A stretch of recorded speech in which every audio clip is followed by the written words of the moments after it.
স্ত্রীর প্রতি স্বামীর মন ভেঙে যায় তখন স্ত্রী যখন অবহেলা করে। অবহেলা কোনো স্বামী সহ্য করতে পারে না। ফর এক্সাম্পল, একজন স্বামী, সে পুলিশ বা সে একজন র্যাব কিংবা বিডিআর কিংবা সে একজন গভর্নমেন্ট এমপ্লয়ার, সে সারাটা দিন ডিউটি করেছে, ডিউটি করতে সে রাতেরবেলা কাম ব্যাক করেছে বাসায়।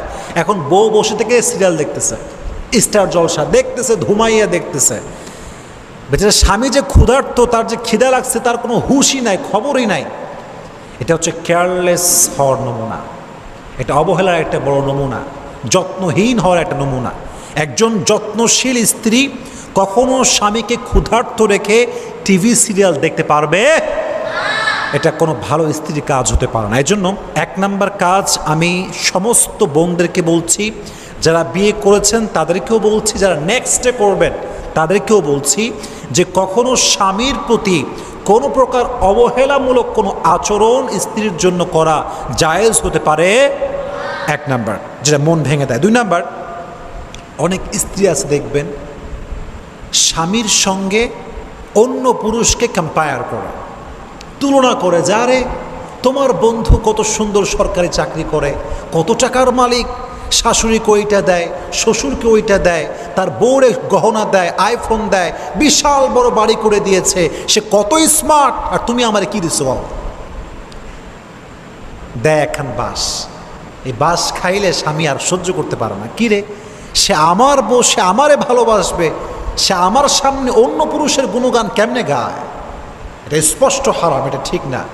রসুল নিষেধ করেছেন যে তোমরা স্বামীর সামনে অন্য পুরুষের গুণগান গেও না, তোমরা স্বামীর সঙ্গে অন্য পুরুষকে কম্পেয়ার করো না। এটা মারাত্মক পর্যায়ের গুনাহ, এটা স্বামীর মনে আঘাত পায়, সে অনেক হার্ট ফিল করে, এটা ঠিক না। স্বামীকে মোটিভেট করেন, ভালো কাজ করতে বলেন, it's okay, there is no problem, কোনো সমস্যা নাই। কিন্তু স্বামীকে আপনি ক্রিটিসাইজ করে নিচে নামাবেন আর অন্য পুরুষকে আকাশে উঠাবেন, এটা কোনো ভালো নারীর কাজ হতে পারে, এটা ভালো কোনো মহিলার কাজ হতে পারে না। এজন্য স্বামীর মন ভেঙে দেয় 5টি কারণ বলছিলাম। 2 নম্বর কারণটা হচ্ছে যখন স্বামীর সামনে বউ অন্য পুরুষকে টেনে নিয়ে এসে স্বামীর সঙ্গে কম্পেয়ার করে, স্বামীকে ক্রিটিসাইজ করে এবং অন্য পুরুষকে হাইলাইট করে, এটা স্বামী সহ্য করতে পারে না। 2 নম্বর। 3 নম্বর আরেকটি বিষয়, সেটি হচ্ছে কোনো ভদ্র স্বামী, ভালো স্বামী তার স্ত্রীর সঙ্গে পর পুরুষের কোনো অনৈতিক সম্পর্ক সহ্য করতে পারে না। This is very bad quality, very bad quality. অনেক মেয়ে দেখবেন এলাকার ভাইদের সঙ্গে খুব আলগা পিরিত, দোকানদারের সঙ্গে আলগা পিরিত, আছে না নাই? আচ্ছা। স্বামীর সঙ্গে যখন কথা কয় কি রাগ, হ্যাঁ কোথায় আছো, কখন আসবা, কি করো তুমি, খালি ঘুরে বেড়াও। আর যখন অন্য কাউকে ফোন দেয়, আসসালামু আলাইকুম ভাইয়া, কেমন আছেন, কি করছেন, কি মিষ্টি ভাষা। এটা ঠিক না। স্বামীর সঙ্গে your behaviour should be soft, your communication should be soft. যখন কথা বলছেন একদম নর্মালি কথা বলেন, মিষ্টি ভাষায় কথা বলেন।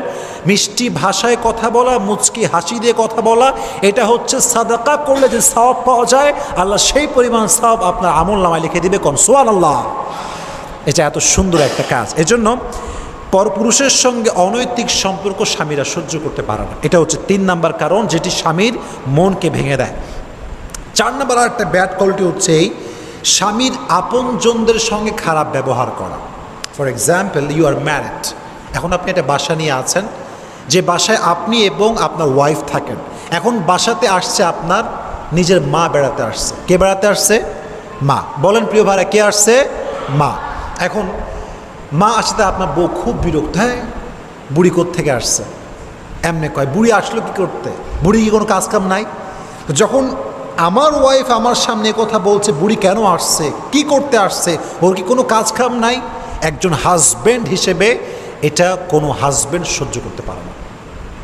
এটা ওয়াইফের প্রতি মনের যেই ভালোবাসাটা ছিল না, এটা কমে যায়, রেসপেক্টটা কমে যায়, সম্মানটা কমে যায়, হৃদয়টা ভেঙে চুরমার হয়ে যায়।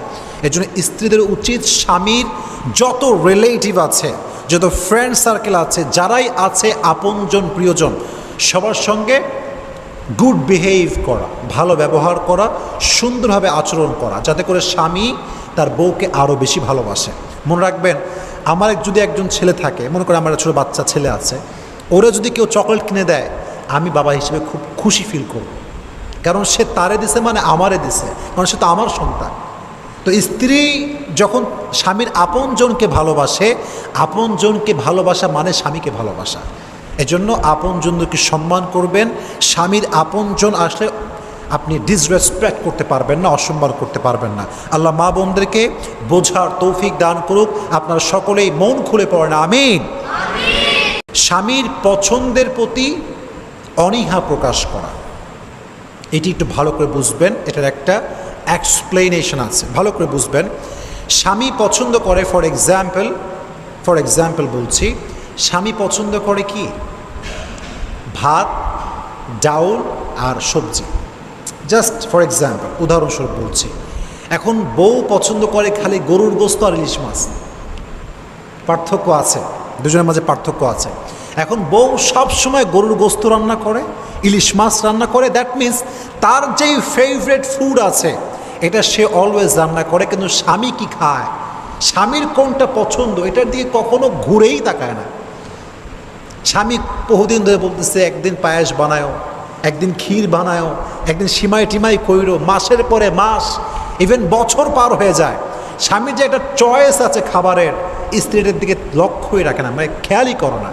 এতে করে কি হয় জানেন? স্বামীর মনটা ভেঙে যায়, সে ভালোবাসতে আর পারে না। কিরে আমার বউ, আমার কি লাগবে কি লাগবে না, কোনটা পছন্দ কোনটা পছন্দ না, কোনটা ফেভারেট কোনটা ফেভারেট না, এটা যে বউ বোঝে না সেটা কেমন বউ?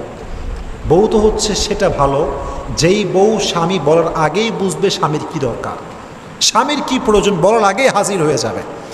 মুফতি তাকে ওসমানী সাহেবকে একবার ইন্টারভিউ নেওয়া হচ্ছিল, অনেক বড় ফেমাস একজন স্কলার পাকিস্তানের। ওনাকে বলো আপনি আপনার বউ সম্পর্কে একটা ফিডব্যাক দেন। বলল যে আমি আমার বউকে কখনো কোনো কাজ করতে আদেশ করি না, ইভেন আমি কোনোদিনও আমার বউকে পানিও আনতে বলি নাই। সবাই অবাক, আজীব তামাশা, নিজের ওয়াইফকে কখনো একটা আদেশও আপনি করেন নাই? বলো ইয়াস, আমি কখনো করি নাই। বলে কেন? বলে যেখানে আদেশ করার পূর্বেই সব কাজ হয়ে যায় সেখানে আদেশের কি প্রয়োজন? সুবহানাল্লাহ পড়ে। কি অবাক করা বিষয়, কখনো আদেশ করতেই হয় না। বউকে বলতে হয় না যে পানি নিয়ে আসো, আগেই পানি হাজির। বউকে বলতে হয় না জামাটা ধুয়ে দাও, আগে জামা ধুয়ে পরিষ্কার। So this is the quality, this is the quality that you need to belong as a wife. মা বোনদেরকে বলছি এই কোয়ালিটি মেনটেন করবেন যে স্বামী বলার আগে সব হাজির হয়ে যাবে। স্বামীর প্রত্যেকটা পছন্দ অপছন্দ খেয়াল করে আপনি চলবেন।